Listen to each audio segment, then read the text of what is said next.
여러분 성경에 보면 이 영적인 주제들이 많이 등장을 합니다. 뭐 예를 들면 뭐 사랑, 뭐 나눔, 섬김, 뭐 봉사, 헌신, 감사 이런 어떤 영적인 주제들이 참 많이 등장을 하는데 그 여러 주제들 중에서 우리를 좀 가슴 뛰게 하는, 우리를 설레이게 하는 주제가 있다면 그것은 바로 이 부흥이라는 주제예요. 그래서 오늘 설교 제목에도 이 부흥이라는 단어가 들어갑니다. 저도 이 부흥이라는 단어를 볼 때마다 설레어요. 부흥이라는 말 참 설레요. 몇 해 전에 좀 오래됐죠. 이 한국 우리 대한민국 성도들이 정말 좋아했던 찬양 중에 부흥이라는 찬양 있는데 여러분 기억나십니까? 이 땅의 황무함을 보소서. 이 찬양의 제목이 부흥이에요. 부흥. 이 찬양을 교회들마다 참 많이 불렀습니다. 부흥이라는 찬양. 뭐 찬양만 불렀나요? 예전에 기억을 좀 떠올려 보면 1년에 한두 번씩은 교회에서 꼭 뭐랬냐? 부흥회를 했어요. 부흥회. 부흥 집회. 뭐 일주일씩 했습니다. 그래서 뭐 크게 현수막도 붙이고 포스터도 붙여가지고 뭐 부흥회 합니다. 심지어는 그 집회를 인도하는 목사님을 그냥 목사님이라고도 안 부르고요. 부흥사 목사님이라 불렀습니다. 부흥사. 그래서 능력의 종이 이번에 오신다고 해서 막 포스터 붙이고 했던 옛날에 아마 기억들이 있으실 거예요. 자, 그만큼 우리 모두에게는 부흥에 대한 어떤 기대와 설레임이 다 있습니다. 자, 그런데 참 재밌는 것은 여러분 성경책에 이 부흥이라는 단어가 몇 번이나 나올까요? 우리를 늘 설레게 하는 이 단어인 부흥이라는 말이 성경에 보면 한글 성경으로 기준으로 보면 하박국 3장이죠. 오늘 본문이죠. 딱 한 번 나옵니다. 성경에 부흥이라는 단어가 한글로는 딱 한 번 나와요. 그런데 교회들마다 어떻습니까? 커다란 현수막을 붙여서 부흥을 주시옵소서. 올해 1000명으로 부흥하게 하여 주시옵소서. 뭐 이런 현수막들을 많이 붙여놓죠. 이렇게 많은 성도들과 또 교회들이 기대하고 원하고 사모하는 것이 바로 부흥입니다. 반드시 필요한 건 역시 부흥이에요. 그런데 사실 부흥을 이야기하면 이게 도대체 정확하게 무슨 뜻인지를 모르는 분들이 더 많다라는 거죠. 성경이 말하는 부흥이라는 것이 도대체 뭔가? 성경의 여러 본문에서 이 부흥에 대해서 이야기하고 있지만 부흥의 현상에 대해서 이야기하고 있지만 오늘은 특별히 이 하박국서에 등장하는 본문을 통해서 이 부흥에 대해서 함께 나누고자 합니다. 자, 구약 여러 선지서들이 있는데요. 이 하박국도 선지서들 중에 들어갑니다. 그런데 다른 선지서들과는 조금 다른 성경이 이 하박국 선지자예요. 보통 뭐 이사야, 우리가 잘 아는 이사야, 나훔 뭐 이런 선지서들이 참 많거든요. 다른 선지서들을 보면 마치 하나님 입장에서 이스라엘과 주변 이방 나라에 대한 심판을 이야기해요. 보통의 선지서들은 이런 뉘앙스예요. 너희가 이것도 잘못하지 않았냐? 저것도 잘못하지 않냐? 내가 가만히 안 둔다. 내가 너 멸망시킬 거다. 이게 보통의 선지서들의 내용입니다. 너 멸망시킬 거야. 내가 반드시 너를 멸망시킬 거야. 여러분, 그런데 하박국서를 읽어보면 뉘앙스가 조금 달라요. 느낌이 조금 다릅니다. 하박국이라는 이름의 뜻이 뭐냐? 포용하다요. 포용하다. 껴안다. 안아주다 라는 뜻입니다.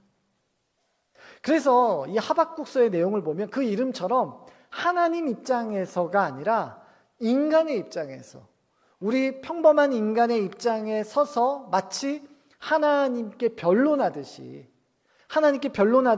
그것들을 이야기해요. 자, 하박국 1장 2절과 3절입니다. 자, 우리 하박국 1장 2절과 3절을 같이 읽겠습니다. 시작. 여호와여, 내가 부르짖어도 주께서 듣지 아니하시니 어느 때까지리이까? 내가 강포로 말미암아 외쳐도 주께서 구원하지 아니하시나이다. 어찌하여 내가 죄의 악을 보게 하시며 패역을 눈으로 보게 하시나이까? 겁탈과 강포가 내 앞에 있고 변론과 분쟁이 일어났나이다. 자, 하박국 1장의 내용을 보면 이 하박국 선지자의 이런 말이에요. 이런 말. 하나님, 아니 왜 응답을 안 하십니까? 하나님 왜 응답 안 하십니까? 하나님 왜 아무리 외쳐도, 아무리 큰 소리로 외쳐도 왜 구원하지 않으십니까? 아니, 악이 이렇게나 가득한데 왜 저 눈에 보이는 악들을 하나님 그냥 내버려 두십니까?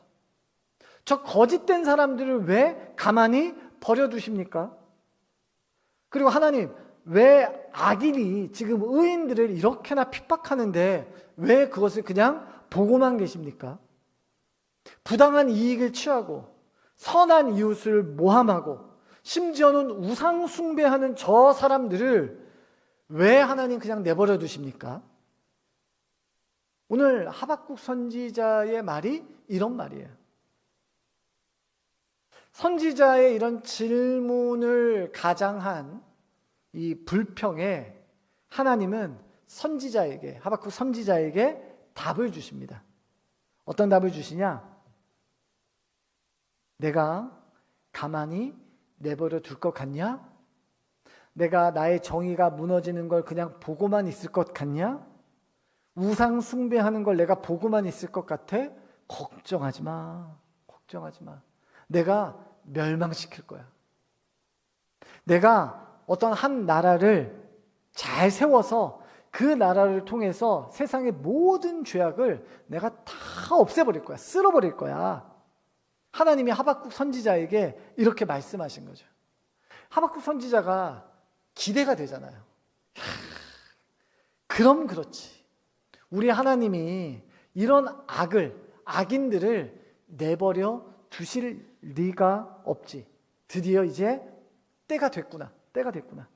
이제 하나님이 우리 이스라엘을 다시 사용하셔서 과거에 솔로몬과 다윗의 시대처럼 우리를 아주 크고 위대한 나라, 강대한 나라를 하나님이 이스라엘을 이제 다시 세워주셔서 불의한 이 세상을, 우상 숭배하는 이 세상, 저 나라들을 다 쓸어버리시겠구나. 이 하박국 선지자가 이 기대가 되는 겁니다. 자, 하나님이 그 예비해 놓으신 나라에 대한 설명이 하박국 1장 6절에서부터 8절까지입니다. 자, 우리 6절부터 8절까지 한번 읽어보겠습니다. 시작. 보라, 내가 사납고 성급한 백성, 곧 땅이 넓은 곳으로 다니며 자기의 소유가 아닌 거처들을 점령하는 갈대아 사람을 일으켰나니 그들은 두렵고 무서우며 당당함과 위엄이 자기들에게서 나오며 그들의 군마는 표범보다 빠르고 저녁 이리보다 사나우며 그들의 마병은 먼 곳에서부터 빨리 달려오는 마병이라 마치 먹이를 움키려 하는 독수리의 나름과 같으리라. 자, 11절도 한번 읽어보겠습니다. 11절. 하박국 1장 11절입니다. 시작. 그들은 자기들의 힘을 자기들의 신으로 삼는 자들이라. 이에 바람같이 급히 몰아 지나치게 행하여 범죄하리라. 자, 이 방금 읽은 설명은 뭐냐면 하나님이 이제 악한 사람들을, 거룩하지 않고 우상 숭배하는 사람들을 다 쓸어버리려고 준비하는 나라에 대한 설명입니다. 자, 하나님이 예비한 나라는 어떤 나라냐? 아까 읽은 6절 마지막에 보면 갈대아 사람이라고 말합니다. 갈대아 사람. 이스라엘 사람들이 아닙니다. 갈대아 사람. 성경에서 말하는 이 갈대아 사람은 어떤 나라냐? 당시에 신흥 강대국이었던 바벨론입니다. 바벨론. 여러분, 신구약을 통틀어서 바벨론, 이 바벨론이 상징하는 것이 뭐냐? 바벨론이 대표하는 것이 뭐냐? 여러분, 바로 악의 총집합이 바로 바벨론이에요. 여러분, 오죽하면 요한계시록에 보면 세상의 권세를 가르쳐서 뭐라고 표현하냐면 바벨론이라고 표현해요. 그러니까 바벨론은 그 자체로 악입니다. 악. 그 자체로 악이에요. 여러분, 하박국 선지자 입장에서 한번 생각 한번 해보세요. 지금 자기는 내심 기대하고 있는데 뒤통수를 지금 아주 세게 한 대 맞은 거죠. 아니, 하나님이 분명 불의와 우상 숭배를 심판하신다고 하셨는데, 그러면 당연히 하나님의 택한 백성인 이스라엘을 지금처럼 고통받게 하지 마시고 다시 강한 이스라엘로 만들어 주셔가지고 저 나쁜 악한 나라들을 심판하게 하셔야 되는데, 하나님 말은 아니, 나는 바벨론을 사용해서 심판할 거야 라고 지금 말하고 있는 거예요. 그런데 하나님의 말씀은 여기서 끝이 아닙니다. 자, 하박국 2장 3절에 하나님은 이렇게 말씀하세요. 자, 하박국 2장 3절입니다. 시작. 이 묵시는 정한 때가 있나니 그 종말이 속히 이르겠고 결코 거짓되지 아니하리라. 비록 더딜지라도 기다리라. 지체되지 않고 반드시 응하리라. 하나님의 이 말씀은 뭐냐? 이스라엘아, 하박국 선지자야, 기다려라. 좀 기다려라. 다 때가 있다. 때가 있다. 지금은 너가 좀 답답해 보이고, 왜 하나님은 이러실까? 하나님 왜 이렇게 느리실까? 하나님은 왜 내가 원하는 답을 주지 않으실까? 이렇게 너가 생각이 들겠지만 기다려라. 나는 내 정의를 반드시 이룰 거다. 지금은 바벨론을 사용하기는 하지만 내가 바벨론이라고 가만히 내버려 둘 것 같으냐? 내가 바벨론도 멸망시킬 것이다. 그러니까 내 때가 있으니 너는 좀 기다려라. 답답해 보여도 좀 기다려라. 여러분, 앞의 내용을 제가 정리해 볼까요? 하박국 1장과 2장, 1장과 2장의 내용이 바로 하박국 선지자의 질문과 하나님의 답이에요. 하박국 선지자는 궁금한 게 참 많았어요. 하나님, 왜 악에 대해서 심판하지 않으십니까? 왜 선한 이스라엘은 이렇게 고통당합니까? 저 나쁜 나라를 다 쓸어버리시지 왜 내버려 두십니까?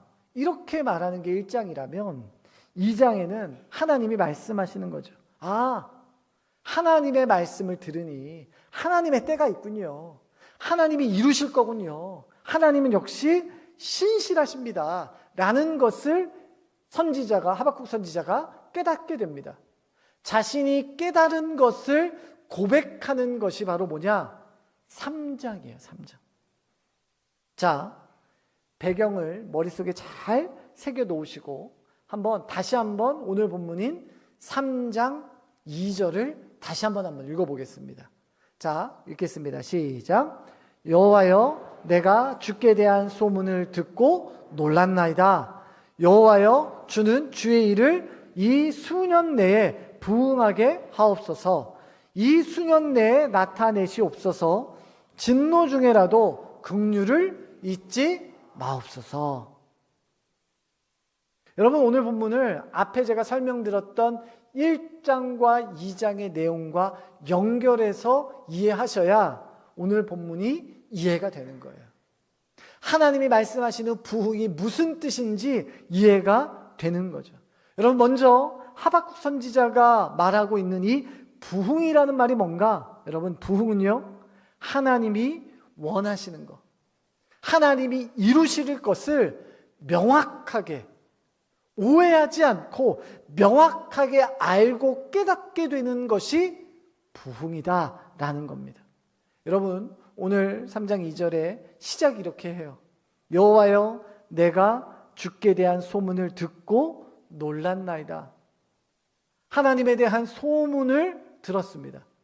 자, 여기서 말하는 소문이라는 것은 두 가지 의미예요. 자, 첫 번째는요, 역사적인 의미에서의 소문이에요. 역사적인 의미라는 것이 뭐냐? 하나님께서 과거 우리 조상들, 우리 모세, 조상인 모세를 통해서 이스라엘 백성들을 출애굽시키셨어요. 애굽에서 나오게 하셨죠. 광야에서 머물게 하시고 광야 40년간을 방황하게 하셨어요. 그 후에 하나님이 약속하신 가나안 땅에 이스라엘 백성들이 이제 들어가게 되죠.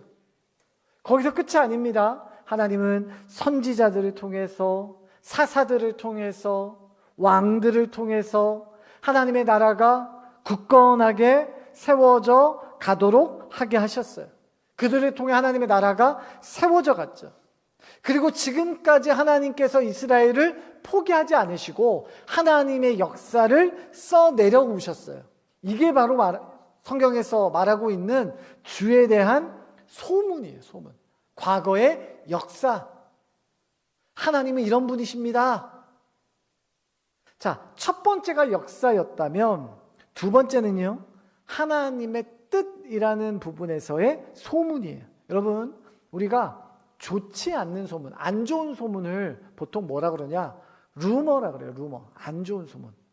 자, 그런데 좋은 소문은 뭐라 그래요? 명성이라 그래요. 명성. 자, 오늘 성경에서 이 소문은요, 좋은 의미로 쓰인 소문이에요.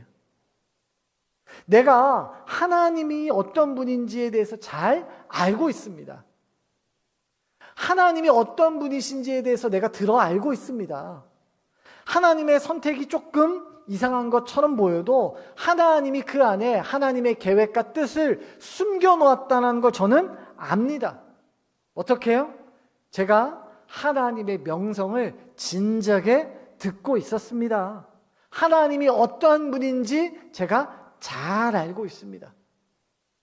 여러분, 성경에서 말하고 있는 부흥이라는 것은 뭐예요? 여러분, 우리는 종종 하나님에 대한 어떤 의심이나 원망이나 하나님에 대해서 오해할 때가 종종 생겨요. 하나님 왜 그러세요? 라는 질문이죠. 여러분, 그럴 때 우리가 하나님이 흐릿해지는 거예요. 하나님이 명확하지 않는 거죠. 아마 하나님은 이런 분이실 거야. 하나님은 이런 걸 원하실 거야. 잘 모르기는 한데 아마 그럴 걸이라고 생각하는 거죠. 여러분, 그런데 부흥은 그럴 거리 아닙니다. 희미하지 않습니다. 하나님에 대해서 분명하고 하나님에 대해서 확실하고 하나님에 대해서 선명하게 보며 하나님께서 주시는 그 길을 따라 걷는 것이 바로 부흥이에요. 여러분, 그래서 부흥의 첫 출발이 뭐냐? 하나님이 어떠한 분인지를 아는 겁니다. 하나님이 어떠한 분인지를 아는 것. 제가 성도님들과 성경 공부하다 보면 종종 제가 이렇게 질문할 때가 있어요. 하나님은 어떤 분이세요? 이렇게 질문해요. 하나님 어떤 분이세요? 너무 쉬운 질문 아닙니까? 하나님 어떤 분이세요? 주일학교 아이들에게 물어봐도 아이들이 정말 잘 대답할 수 있는 답이거든요. 그런데 하나님 어떤 분이신지 막상 내가 그 질문을 받으면 내가 어떻게 답해야 될지 난감해 하시는 분들이 계세요. 여러분 속으로 한번 답을 한번 해보시겠어요? 하나님은 어떤 분이세요? 여러분, 하나님은 어떤 분이세요? 답하기가 하나님 어떤 분이시지? 쉽지가 않아요. 자, 그러면 이 질문에서 문장 순서를 단어 순서를 조금 바꿔볼까요? 하나님은 여러분에게 어떤 분이세요? 여러분에게. 자, 이렇게 질문을 바꾸면 답이 나옵니다. 조금씩. 첫 번째 제가 했던 질문, 하나님은 어떤 분이세요? 라는 질문은 충분히 교회를 오랫동안 다니신 분들이라면, 훈련받으신 분들이라면 성경적으로, 신학적으로 답을 하실 수 있어요. 하나님은 존귀하신 분이십니다. 완전하신 분이십니다. 나를 지키시는 분이십니다. 삼위일체 하나님이십니다. 하나님 어떤 분이신가에 대해서 답하실 수 있죠. 그런데 내가 한 그 답이 정확합니까? 분명합니까? 확실합니까? 확실하십니까? 라고 질문을 했을 때 잘 모르겠는데요 라고 답할 수 있어요. 왜요? 내가 경험한 게 아니기 때문에 그래요. 그런데 제가 두 번째 한 질문 있죠? 하나님은 여러분에게, 그러니까 하나님은 나에게 어떤 분인가? 라는 질문에 답을 하라고 하면 아마 여기 앉아있는 성도님 숫자만큼의 답이 나올 겁니다. 왜요? 내가 다른 사람은 잘 모르겠고 다른 건 잘 모르겠는데 내가 내 인생을 살아가면서 나는 이런 하나님을 내가 경험했어. 이런 하나님을 내가 만났어. 이거 말하면 되는 거거든요. 사랑하는 성도 여러분, 부흥의 출발은 뭡니까? 그것은 바로 다른 사람이 아니에요. 나의 삶에서 나의 하나님이 어떤 분인지, 나에게 어떤 분인지를 분명히 아는 것으로부터 시작하는 것이 바로 부흥이에요. 여러분 때문에 부흥은 숫자와는 상관이 없어요. 크기와는 상관이 없는 게 바로 부흥이에요. 우리는 자칫 숫자를 부흥이라고 생각해요. 성도가 100명에서 200명 되면 부흥이라고 이야기해요. 200명에서 400명 되면 부흥했다라고 말해요. 여러분 그런데 그렇지 않습니다. 부흥이라는 건 뭡니까? 개척교회 10명도 채 되지 않는 성도라 할지라도 그 10명도 채 되지 않는 성도들이 하나님을 뜨겁게 만나고 그들의 삶에서 나의 하나님은 어떤 하나님인지를 고백한다면 바로 그곳이 부흥의 현장이에요. 10명이 20명 된 것이 아니라 희미했던 하나님, 그냥 들어서 알고 있었던 그 하나님이 내 삶 속에 선명하게 하나님은 정말 그런 분이십니다 라고 고백하고 그 하나님을 만나게 되는 것이 부흥이다라는 것이죠. 여러분 그렇다면 오늘 우리가 구해야 되는 우리 가창교회의 부흥은 무엇입니까? 여기 앉아있는 우리 성도들 모두가 하나님이 어떤 분이시는 것을 아는 것, 이것을 넘어서 삶에서 하나님은 이런 분이십니다, 정말 하나님은 나에게 그런 분이십니다 라는 것을 인격적으로 경험하는 것, 이것이 바로 우리가 사모해야 될 부흥입니다. 그것을 경험한 성도들이 모여서 하나님을 뜨겁게 고백하고 감사하고 찬양하고 경배하는 것, 그렇게 예배하는 것, 이것이 바로 부흥이죠. 우리가 그런 예배를 드릴 때 여기 앞에 쓰여 있는 글자처럼 뜨겁게 예배하는 성도가 되어 가는 것입니다. 여기 앉아있는 성도 모두가 내 삶 가운데 그런 하나님을 만나 부흥을, 참된 부흥을 경험하는 여러분 되시기를 주님의 이름으로 축원합니다.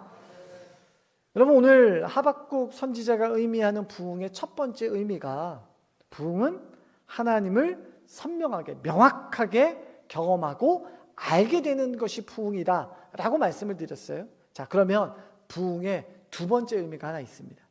자, 두 번째 의미가 뭐냐? 부흥은 하나님의 생명을 덧입는 것이 바로 부흥이에요. 자, 다시 한번 우리 하박국 3장 2절 한번 다시 한번 읽어보겠습니다. 시작. 여호와여, 내가 주께 대한 소문을 듣고 놀랐나이다.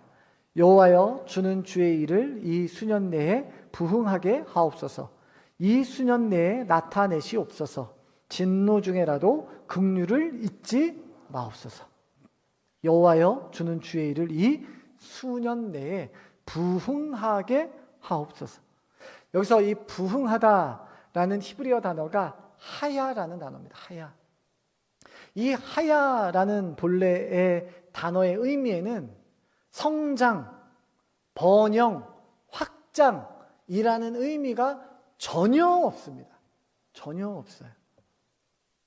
하야라는 단어는 무슨 뜻이냐? 소생하다라는 뜻입니다. 살아나다, 회복하다라는 뜻입니다. 그래서 이 하야라는 단어가 뭐에 관련되어 있냐면 생명과 관련되어 있는 거예요. 그러니까 하야라는 말은요, 죽음에 반대되는 말이 하야예요.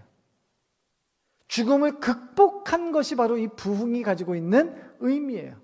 자, 예를 들어 볼까요?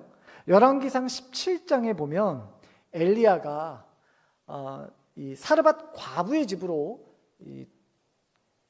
도망가는 장면이 나오는데요. 자, 그 과부의 집에서 머물고 있는데 과부의 아들이 그만 죽게 됩니다. 엘리야가 그 죽은 아들을 데리고 와서 그 죽은 아들 몸 위에 자신의 몸을 3번 엎드려요. 자, 그리고 기도합니다.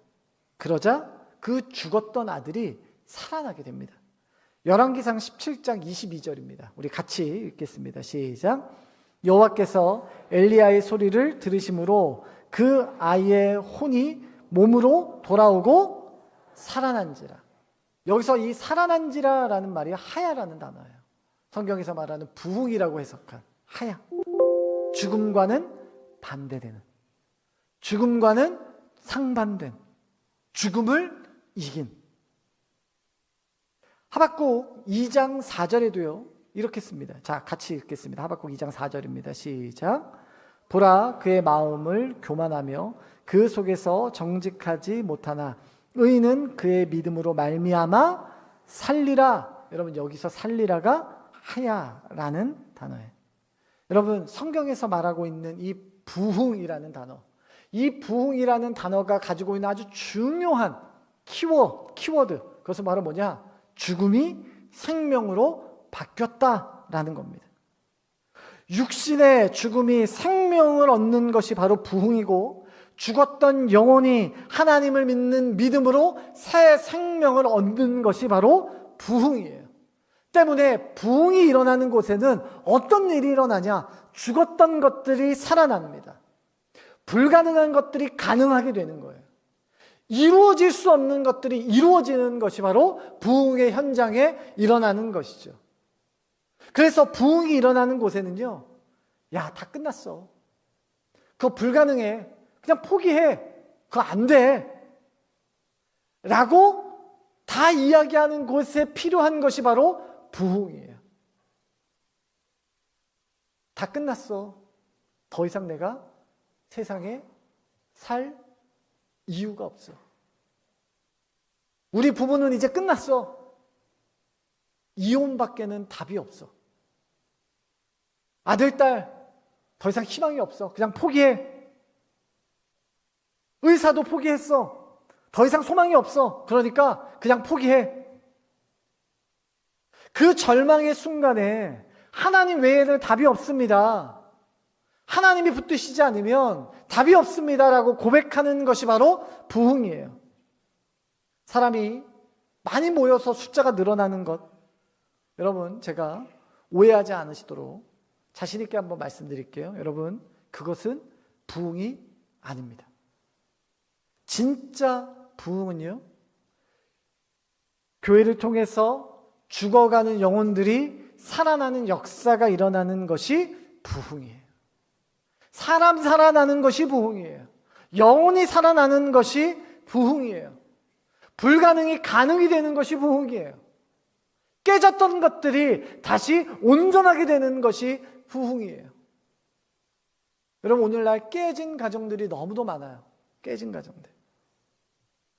누가 봐도 이혼하는 게 당연해. 야, 저 상태면 이혼해야지. 요즘 TV 프로에도 제가 가끔 이혼 이렇게 예능 프로그램들이 많이 나오더라고요.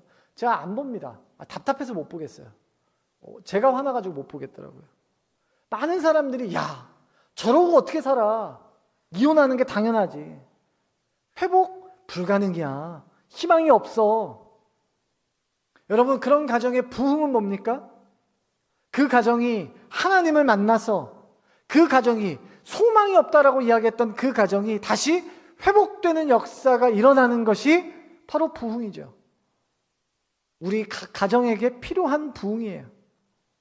여러분, 교회 안에 분란과 갈등이 있을 수 있죠. 네가 잘못했니? 내가 잘못했니? 하면서 너는 가해자고 너는 피해자고 나눌 수 있죠. 그런데 여러분, 부흥하는 교회는 어때요? 세상이 상상하지도 못할 방식으로, 교회가 가지고 있는 생명력으로, 이해할 수 없는 방식으로 사랑하는 것이죠. 보통 사람은 불가능한 방식으로 사랑하는 것이 바로 부흥이 있는 공동체, 부흥하는 공동체예요. 여러분, 세상 사람들이 교회를, 또 성도를 얼마나 이상한 사람 취급해요? 요즘 특히 그래요. 요즘 신천지다, JMS다, 뭐가 많죠. 우리는 이단인 걸 잘 알아요. 그런데 여러분, 세상 사람들은 잘 구분 못 하시는 분들도 많아요. 아니 뭐 다 교회 다니는 사람들이죠 뭐. 자기가 메시아라고 하고 이상한 행동을 하면서 세상 사람들에게 이상한 모습을 보여주는 것, 세상 사람들은 다 교회가 그런 줄 알아요.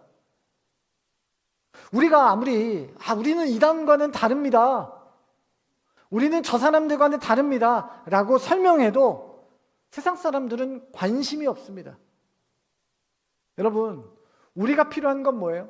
내가 저 사람들과 다릅니다, 여러분 아무리 말해도 소용없다면 우리가 해야 될 것은 하나죠. 하나님께서 내게 주신 생명력으로, 말보다 예수 그리스도를 닮은 섬김과 나눔으로 우리 안에 살아계시는 하나님을 보여주고 드러내고 증명하는 것, 여러분 이것이 오늘날의 교회가, 오늘날의 성도가, 오늘날의 그리스도인들이 사모해야 될 부흥이다라는 것이에요. 여러분, 여기에 무슨 숫자가 있고 무슨 성장이 있습니까? 성경은 부흥에 관해서 딱 하나만을 얘기하고 있어요. 하나님으로부터 흘러나오는 생명이 나에게 있는가? 내게 생명이 있는가? 그리고 그 생명이 지금도 살아서 숨쉬고 역사하는가? 그것이 자라는가? 그래서 우리 공동체 안에 그 사랑들이 가득 넘치고 있는가? 우리 각 가정에 그러한 사랑과 그러한 섬김이 있는가? 그래서 회복이 일어나는가? 사랑하는 성도 여러분, 진짜 부흥이 필요한 성도는 어떤 성도입니까? 사는 것도 뭐 이 정도면 됐어, 뭐 넓은 집도 이 정도면 됐고, 좋은 차도 있고, 노후도 어느 정도 내가 잘 준비해놨고, 뭐 자식들은 다 이제 자리 잡아서 잘 살고 있고, 뭐 내가 원하면 어디든지 원하는 나라 여행 갈 수 있고, 사고 싶은 거 뭐 그냥 고민 없이 살 수 있고, 먹고 싶은 거 언제든지 먹고, 뭐 나 교회도 잘 다니고, 뭐 교회에서 직분도 잘 맡아서 열심히 하고 있어, 이러면 됐지. 여러분, 우리가 이것을 복받은 인생, 축복받은 성도의 삶으로 착각할 수 있다는 거죠. 여러분, 나는 아무 문제 없어 라고 말하는 그 순간이 어쩌면 가장 위험한 순간입니다. 여러분, 부흥은요, 나의 안에서 생명이 증거로 나타나는 거예요.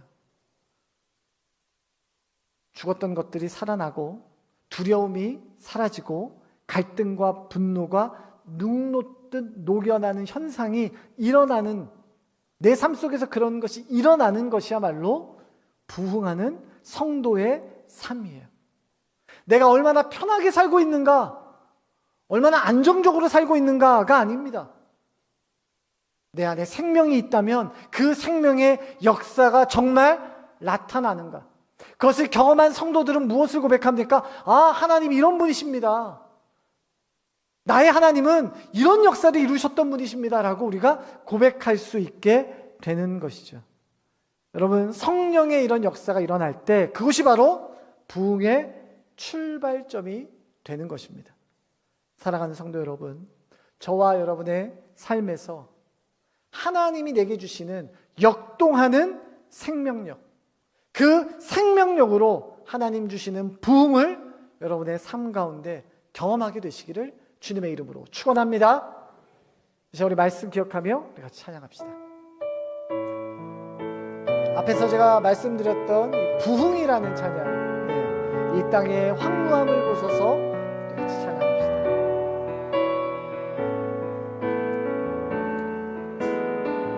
이 땅의 황무함을 보소서, 하늘의 하나님 긍휼을 베푸시는 주여, 우리의 죄악 용서하소서. 이 땅 고쳐 주소서. 이제 우리 모두 하나 되어 이 땅에 무너진 기초를 다시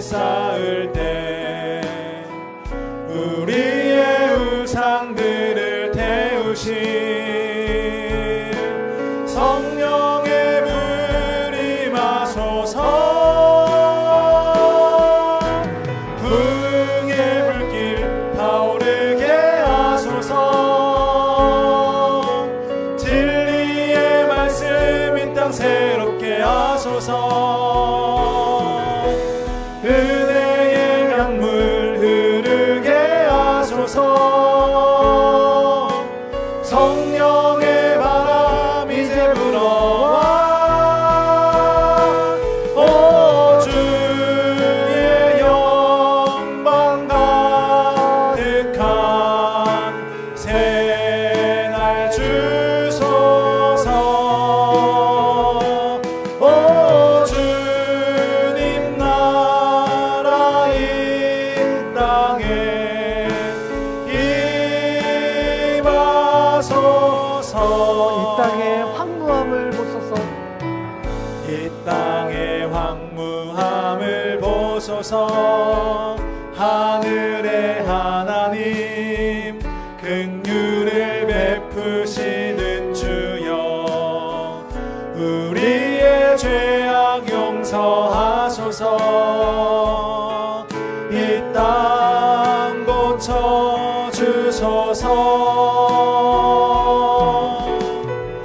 이제 우리 모두 하나 되어 이 땅에 무너진 기초를 다시 쌓을 때 우리의 우상들을 태우실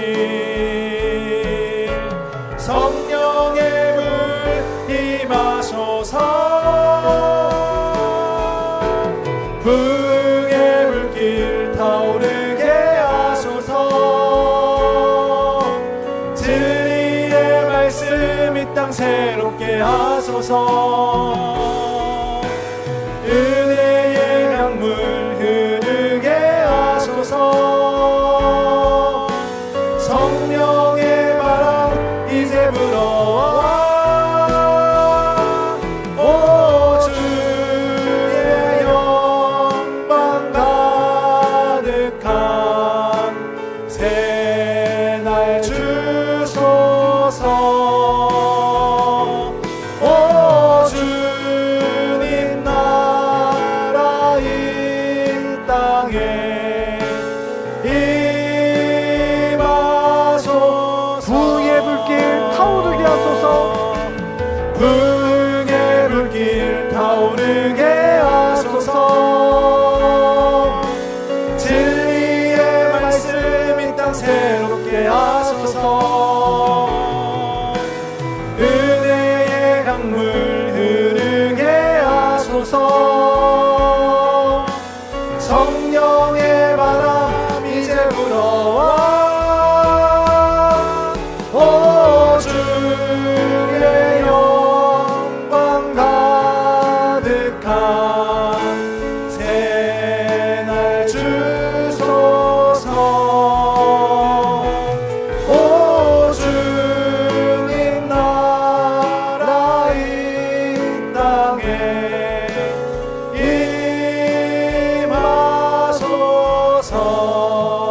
임하소서. 이 시간 우리 같이 기도하겠습니다. 여러분, 우리는 저 어떤 부흥을 꿈꾸고 있습니까? 뭔가 눈에 보이는 좋은 결실이 있고 풍성한 것이 있고 뭔가 가득 채워지는 것. 여러분, 물론 하나님은 그러한 풍성함을 열매로 우리에게 주실 수 있는 분이십니다. 그런데 진짜 성경에서 말하는 부흥이라는 것은 무엇입니까? 나의 하나님을 분명히 아는 것. 여러분, 이것이 부흥의 시작인 줄로 믿습니다. 내 안에 일어나는 변화, 여러분, 그것이 부흥이죠. 그렇다면 우리는 매일매일 이 부흥을 경험하는 삶을 살아야 되는 존재들인 것입니다. 이 시간 기도할 때, 하나님, 내 삶에서 참된 부흥을 경험하기를 원합니다. 하나님이 어떠한 분이신지 깨달아 알기를 원합니다. 내 영혼에 하나님의 생명으로 가득 채워 주시옵소서. 작은 변화를 시작으로 영적인 부흥이 일어나게 하여 주시옵소서. 이 시간에 우리 주님 이름 한번 찾고 같이 한 목소리로 기도합니다. 주여